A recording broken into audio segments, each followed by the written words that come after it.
Alright, and we're back, and we'll be on the play here. Let's take a look at our opener. Well, not bad. If we draw another Invigorate, we can potentially kill him on turn 3.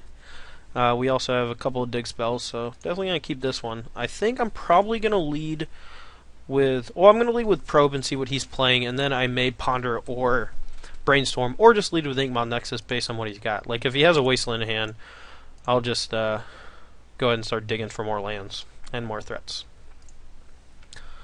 Alright, so he's Elves, so he has 2 Glimpse, Symbiote, Ranger, Cradle, 2 Forest. Alright, well, that was not a bad draw. He may not, or he may actually choose to block next turn, which would be fantastic. Obviously, depending on what we draw.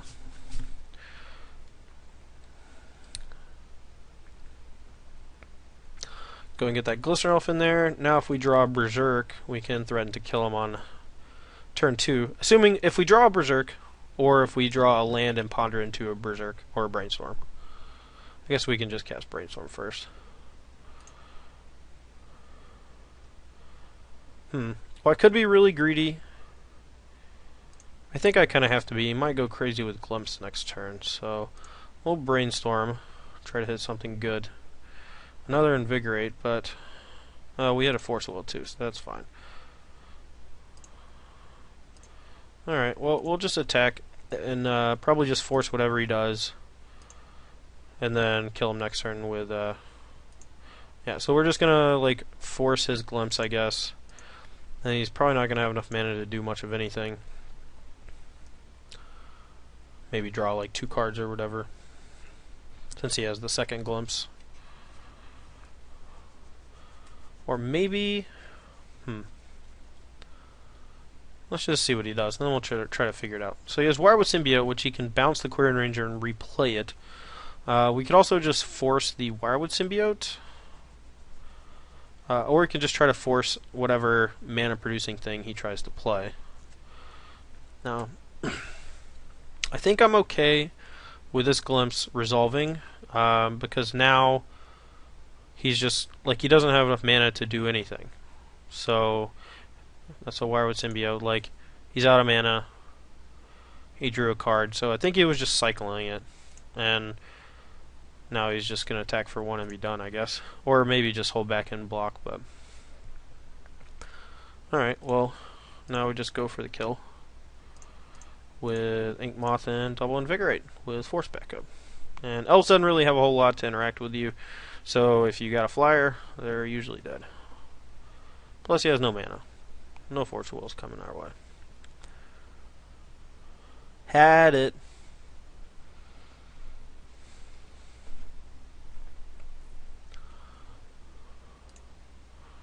Not even going to attack with the Glistener Elf. I don't want to waste time with him bouncing his guy and all this hullabaloo. Alright, there's 1 Invigorate.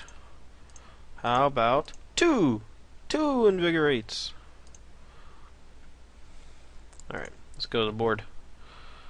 So this matchup, it can be a little difficult. For a while I was playing Grafdigger's Cage over Tormod's Crypt, and that was helping in this matchup. But Grafdigger's Cage is significantly worse against other graveyard decks. Or, you know, against graveyard decks in particular. Just because it costs 1 mana as opposed to 0. And then a deck that can be as fast as... Infect, sorry, you need, you know, speed more than anything, I think. I could be wrong on that, though. So here, I think we just bring in the Piracy Charm, the Force of Will, the 2 Submerges. I don't really like the soft counters too much. Daze and Spell Pierce are pretty bad. So I guess we'll cut those. The Stifle is okay, since we can stifle his Behemoth trigger, which is awesome when he goes for Natural Order. I'm trying to figure out if I want Nature's Claim, K-Grip, or Viridian Corruptor. I don't think he'll have GTA on the board. If he does, you know, we still have Submerge, Force of Will, and potentially Vines of the Vastwood to keep him from equipping it.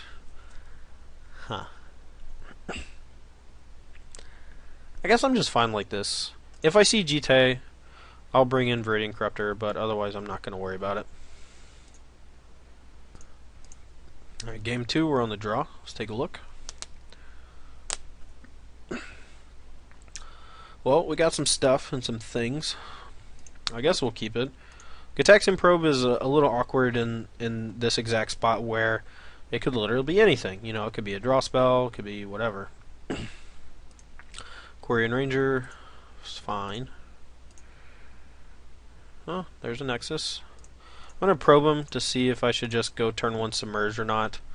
It's possible I just want to go Nexus, though, to start threatening him. The Decay is not going to do anything against me. So we got Zenith, Order, Decay, Misty, Verdant. Alright, well, we're going to play Nexus. Potentially Submerge next turn since we can't use Pendelhaven. But I want to make sure I can get in a few points here before he can go crazy with Natural Order. Although, if he just goes Zenith here for like a 1-drop creature, and then next turn he goes Natural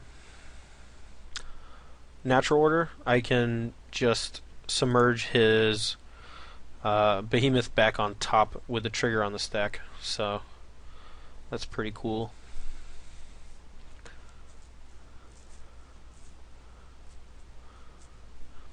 Yeah, he's probably just going to go get Wire with Symbiote. It's usually the first guy they get. Well, Deathrite Shaman's not so bad either. I could also just put Deathrite Shaman back on top now. If I draw another Invigorate or Berserk, then I'll probably just go ahead and do that to make sure I don't randomly die. Well, we drew Berserk. And I can stun his draw, and then he only has one thing that I don't know about, and it's very unlikely Natural Order can kill me. So we'll just go and put Deathrite on top, attack, and hope for the best. Next turn, just try to kill him with Invigorate Berserk. And that is...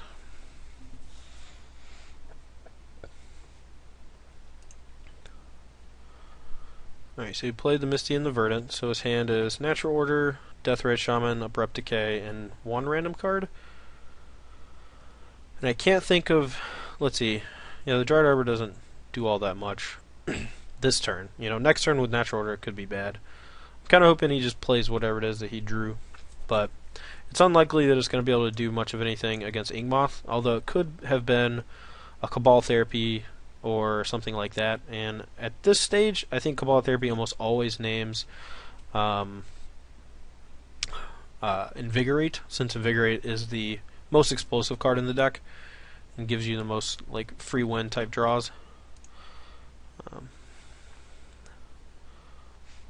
Yeah, I guess he's not really wanting to hold up for Abrupt Decays. There's not really a reason to. So, alright, we play Korean Ranger, so we know his last 2 cards.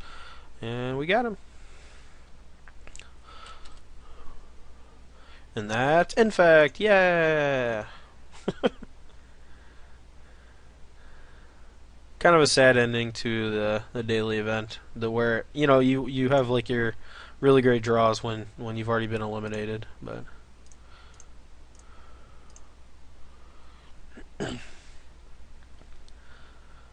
and he's so excited to be able to Natural Order me next turn.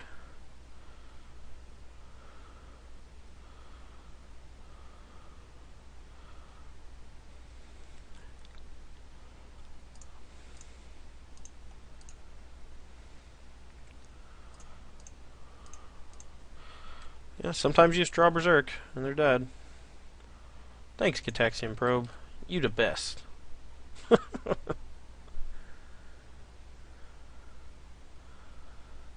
That's Infect. Alright, we're going to have a quick little outro here once this match resolves. Alright, well, let's go ahead and take a look back over the deck and talk about some stuff. So, you know, we had a mirror match which we lost against Brad, which, you know, that's very coin flippish. I think we were both playing the same list. He probably had a few cards different in the sideboard. The new cards I was trying out, which I talked about a little bit in the deck tech, the Viridian Corruptors are new. You know, Tom had some main decks sometimes. Sometimes he had Green Sun Zenith. Sometimes he had a white sideboard. But the sideboard that I've been doing the best with is I've had 2 Corrosion Grips, and I cut both Radiant Corruptors, and I played a second Piracy Charm. The Submerges are fantastic against the mirror match, but and against elves, as we saw there. But I don't think they're really that good in any other matchup, so I'm not sure if it's worth having. But the problem with Infect is that I know like about 70 of the 75 cards that I want, and I don't really know what other 5 cards I want. And that's actually a pretty good problem to have when you're a deck builder, because that just gives you a lot of space to work with, you know. But anyway, that's going to be all for me today, guys. This is Todd Anderson playing Blue-Green Infect. I hope you learned a little bit. I know I did. Thanks for watching, and we'll see you soon.